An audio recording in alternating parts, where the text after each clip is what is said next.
បាទសូមជម្រាបសួរពុកម៉ែបងប្អូននៅក្នុងបណ្ដាញសង្គម Facebook ទាំងអស់គ្នាថ្ងៃនេះខ្ញុំបាទអៀមវនីបាទមានវីដេអូឃ្លីបមួយចង់បង្ហាញទៅដល់ពុកម៉ែបងប្អូនតាក់ទងជាមួយនឹងមតិមួយចំនួនដែលតាក់ទងនឹងសារព័ត៌មានរបស់ប្រទេសថៃស្ថានីយទូរទស្សន៍ប៉ុស្តិ៍លេខ3ដល់3មួយរបស់ប្រទេសថៃបានចុះផ្សាយអំពីការយកបទចម្រៀងរបស់ប្រទេសថៃយកមកប្រឡងក្នុងកម្មវិធីលំដាប់ថ្នាក់ពិភពលោក The Voice Cambodia ដែលបានចុះផ្សាយថ្មីនេះខ្ញុំក៏បានឃើញនៅក្នុងសារព័ត៌មានសបាយ News ដែលគេបានចុះផ្សាយពីថ្ងៃកន្លងទៅនេះឃើញថាសារព័ត៌មានមួយនេះគឺបើសិនជាយើងគិតទៅវាមិនបានគិតអ្វីគឺវាធម្មតាតែបើសិនជាយើងគិតឲ្យជ្រៅបន្តិចបានន័យថាសារព័ត៌មានមួយនេះវាបង្ហាញអំពីការជោគជ័យនៃសិល្បៈរបស់ប្រទេសថៃដែលត្រូវបានផ្សព្វផ្សាយទៅដល់ប្រទេសជិតខាងក៏ដូចជាខ្មែរវៀតណាមឬក៏ប្រទេសឡាវជាដើមបានយកបទគេយកមកច្រៀងដូចនេះគឺជាមោទនភាពរបស់ប្រទេសគេយ៉ាងពិតប្រាកដដូចជាប្រទេសសហរដ្ឋអាមេរិកជាដើមដែលបទចម្រៀងគេល្បីៗលើពិភពលោកទៅបានប្រទេសផ្សេងៗយកមកច្រៀងដូចនេះដែរអញ្ចឹងត្រង់ចំណុចនេះហើយដែលជាចំណុចគួរពិចារណាដែលកន្លងមកខ្ញុំគឺជាក៏ជាបេក្ខជនម្នាក់ក្នុងការប្រឡងកម្មវិធី Cambodian Idol ផងដែរអញ្ចឹងបានថាឆ្លងកាត់បេក្ខភាពដូចអ្នកផ្សេងៗដែរហើយតកតងជាមួយនឹងបទចម្រៀងនេះគឺអញ្ចឹងហើយបានជាខ្ញុំតែងតែមិនចង់ច្រៀងបទចម្លងមូលហេតុទាំងអស់នេះហើយមានអាចកំបាំងមួយចំនួនទៀតដែលខ្ញុំមិនទាន់ដែរបាននិយាយទេថាហេតុអីបានជាខ្ញុំមិនចង់ច្រៀងបទចម្លងខ្ញុំចង់បញ្ជាក់ថាពីមុនខ្ញុំយមនីគឺជាពលករធ្លាប់ធ្វើការនៅប្រទេសថៃនិងរស់នៅប្រទេសថៃរយៈពេល4ឆ្នាំដូច្នេះហើយខ្ញុំបានយល់ពីវប្បធម៌ការរស់នៅរបស់ប្រទេសថៃយ៉ាងច្បាស់ហើយក៏យល់អំពីគេហៅថាអត្តចរិតរបស់ជនជាតិថៃដែរថាតើគេយល់យ៉ាងម៉េចចំពោះការដែលយើងយកសិល្បៈចម្រៀងរបស់គេយកទៅច្នៃបកប្រែច្រៀងនោះមិនមែនបកប្រែបានថាយកភ្លេងរបស់គេយកមកច្រៀងបាទហើយអញ្ចឹងកន្លែងហ្នឹងខ្ញុំចង់បង្ហើបបន្តិចថាកាលដែលខ្ញុំរស់នៅប្រទេសថៃនៅពេលដែលខ្ញុំធ្វើការនៅប្រទេសថៃជនជាតិថៃតែងតែសួរខ្ញុំគេសួរខ្ញុំថាតើប្រទេសអ្នកឯងមានបទចម្រៀងថ្មីទេគេសួរខ្ញុំអញ្ចឹងហើយគេមានទូរស័ព្ទដៃគេយកមកគេចាក់បទចម្រៀងខ្មែរយើងច្រៀងហ្នឹងបាទតារាចម្រៀងរបស់យើងហ្នឹងគាត់ច្រៀងដែលគាត់យកទូរស័ព្ទដៃជាទូរស័ព្ទដៃរបស់បងប្អូនខ្មែរយើងដែលធ្វើការនៅប្រទេសថៃហើយគាត់យកមកឲ្យខ្ញុំស្ដាប់ហើយគាត់សួរថានេះបទនេះគឺជាចម្រៀងរបស់ប្រទេសថៃហើយអ្នកយកទៅច្រៀងអញ្ចឹង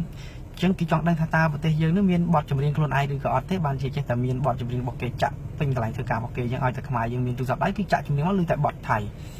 អញ្ចឹងគេសួរខ្ញុំអញ្ចឹងខ្ញុំក៏ឆ្លើយប្រាប់គេថាប្រទេសខ្មែរក៏មានបទថ្មីដែរគ្រាន់តែអ្នកឯងអត់ដែលឮបាទតាមពិតនេះគឺជាពាក្យដោះសារមួយដែលខ្ញុំមិនដឹងថាឆ្លើយយ៉ាងម៉េចប្រាប់គេដោយសារតែបទចម្លងយើងវាច្រើនពេកអញ្ចឹងការដែលគេសួរបែបនេះហើយ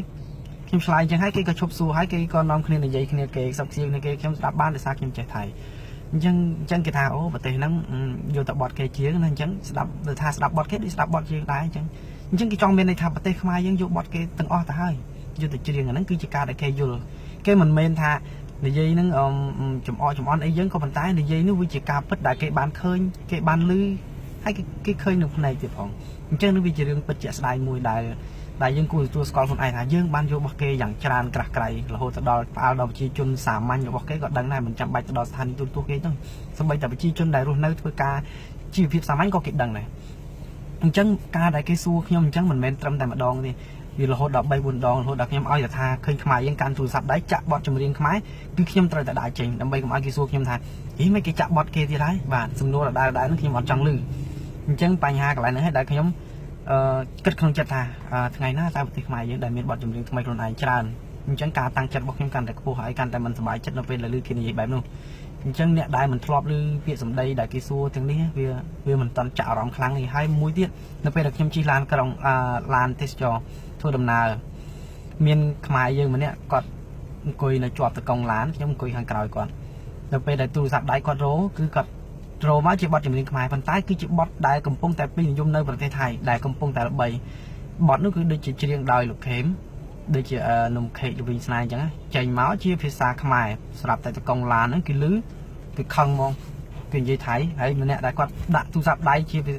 រោជាសម្លេងចម្រៀងខ្មែរគាត់មិនដឹងទេថាថៃនេះគេនិយាយអីគេវាយចកូតឡានផងគេខឹងមួម៉ៅគេផងចាក់បត់គេលីសូចម្រៀងខ្មែរអញ្ចឹងគេជេរយើងផងអញ្ចឹងអាកន្លែងហ្នឹងទង្វើទាំងហ្នឹងដែលខ្ញុំពិតជាទ្រាំមិនបានទេថាតើយើងពេលណាទៅមានការផ្លាស់ប្ដូរខ្លះកន្លែងហ្នឹងអញ្ចឹងបានជាខ្ញុំមិនចង់និយាយធ្ងន់អ្វីទៅលើសិល្បៈភាសាយើងវាទុនខ្សោយយូរណាស់មកហើយអញ្ចឹងនៅពេលដែលសិល្បៈយើងទុនខ្សោយយើងត្រូវតែរួបរวมគ្នាជួយធ្វើបទថ្មីអញ្ចឹងអ្នកណាដែលមានលទ្ធភាពធ្វើបទថ្មីយើងត្រូវប្រឹងប្រែងធ្វើបទថ្មីឲ្យបានច្រើនហើយកុំចំអកនឹងទាគ្នាឲ្យគ្នាទៅវិញទៅមកថាអូអ្នកនឹងធ្វើបទថ្មីបទអីចេះអួតក្អេងក្អាងអីចង់ធ្វើបទថ្មីខ្លួនឯងអស់ចាអីនោះមិនមែនជារឿងដែលយើងត្រូវនិយាយទេយើងត្រូវតែអូមានអ្នកធ្វើឲ្យចោះយើងជួយលើកទឹកចិត្តគាត់ហើយប្រឹងប្រែងធ្វើទីអ្នកណាធ្វើបានល្អយើងសរសើរអ្នកណាធ្វើមិនល្អយើងមិនចាំបាច់និយាយក៏បានដែរគ្រាន់តែយើងទុកក្នុងចិត្តប៉ុន្តែកុំវាយប្រហារគ្នាពីព្រោះសិតតែខ្មែរដូចគ្នាហើយធ្វើកិច្ចការងារនោះគឺដើម្បីសិល្បៈខ្មែរសង្គមខ្មែរយើងដើម្បីឲ្យមានមុខមាត់នៅក្នុងសង្គមដូច្នេះអ្នកដែលធ្វើបទថ្មីអត់មានអីខុសទេបើទោះជាគាត់មានអំណួតថាហូចេះធ្វើបទថ្មី